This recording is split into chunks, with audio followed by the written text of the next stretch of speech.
आशाकर्मी अनशन 15 दिन में पहुँचला। गर्भवती महिला कौन से एमरजेंसी पड़े भगवान ही भरोसा। ओडिशा राज्य आशाकर्मी संघ डाकरा क्रमे मयूरभंज जिला ठाकुरमुंडा ब्लॉकर समस्त आशाकर्मी विगत 15 दिन धरी ठाकुरमुंडा गोष्ठी स्वास्थ्य केन्द्र सम्मुख में एकत्रित हो 8 दफा दाबी नहीं धारणा देवा सह मयूरभंज जिला मुख्य चिकित्साधिकारी उद्देश्य रे ठाकुरमुंडा गोष्ठी चिकित्सा अधिकारी को 8 दफा दाबी पत्र प्रदान करते। ब्लॉक रे थिबा 4टी सेक्टर आशाकर्मी पाली करी धारणा बसी रहउचंती। तेबे आज पर्यंत कौन प्रशासनिक अधिकारी तांको सहित आसी आलोचना न करिबा दुर्भाग्यजनक। ब्लॉक सभानेत्री रिनुमणि सेठी, संपादिका जमामणि महंत और अन्य कर्मी माने धारणार नेतृत्व नेउथबा देखिବାକୁ मिलिछि। अपरपक्षरे आशाकर्मी धारणार बसी रहिथिबारु गाँ गहलीर गर्भवती महिला विभिन्न समस्यार सम्मुखीन होउथबा शुणिବାକୁ मिलिछि। एपरिकी गर्भवती महिला को विपज्जनक भावे निज घरे ही प्रसव कराइबा शुणिବାକୁ मिलिछि।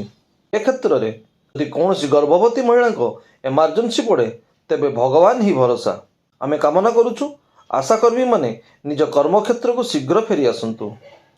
आमर तो आंदोलन आज को 29 तारिख रु आम ये 15 दिन है बसिलुणी। तो 15 दिन भितर कौन आमर दाबी गुड़िकर सरकार कौन कथा शुणी ना जेपर्यंत सरकार आमर न्याय्य दाबी पूरण न करचंती से पर्यंत आमर कार्य जग देवुनी कि धारणा चली रहिबो। सरकार तो कहीं एपर्यंत आमर आशा मान को डकई नांती। आमर गत 9 तारिख दिन आम भुवनेश्वर विधानसभा को जाइलु। तो सेठी भी मध्य किछि भी आमको कही नांती। तेणु आम वर्तमान सिद्धांत नहींचु आगामी आसंता 14 तारिख दिन बारिपदा आमर कलेक्टर ऑफिस को जीवु। आमर लिखित आकार आमर दाबी गुड़िक उत्थापन करियु बोलिकी आशा माने आमर सिद्धांत नहींचु। मेडिकल सुविधा असुविधा विषय तो एतेटा धारणा नहीं, तथापि आमर जेतकी अनुभूति मेडिकल रे बहुत माने असुविधा होउची जहाँ आम अनुभव करि पारुछु। आमर गाँ गहरे जो माँ मैंने जिते डेलीवरी होते राति 12 हो 1 हो जिते डाकिदेले आम पड़े आसुलु आ से साहय करूँ।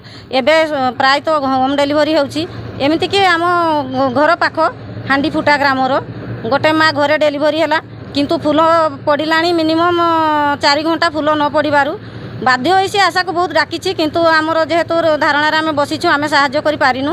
सी एमती कि माने आमर मागणा गाड़ी पाई पारला नहीं। सी ऑटोरे आसी एवं बहुत माने सीरियस अवस्था मेडिकल पहुँची आउ उपकृत होती। एमती कि आम इम्युनाइजेशन सहयोग करूनु बोली माँ शिशु इम्युनाइजेशन पाई पारु नाहंती। आउ सामान्य ओआरएस टिकक से आसुंच ठाकुरमुंडा आउ ओआरएस नहीं कि खाऊँच झाड़ारे पड़ुंट एमती कि से माने जदि किसी गोटे कटाकटी भी होगला ना से भी दूर मेडिकल जावाई पड़ुची मलम किणवाई पड़ुची औषध किणवाई पड़ुची आमे कौन प्रकार साहाय्य करि पारुनु। मयूरभंज जिला ठाकुरमुंडारू हरिकृष्ण त्रिपाठी रिपोर्ट, शिमिलीपाल खबर।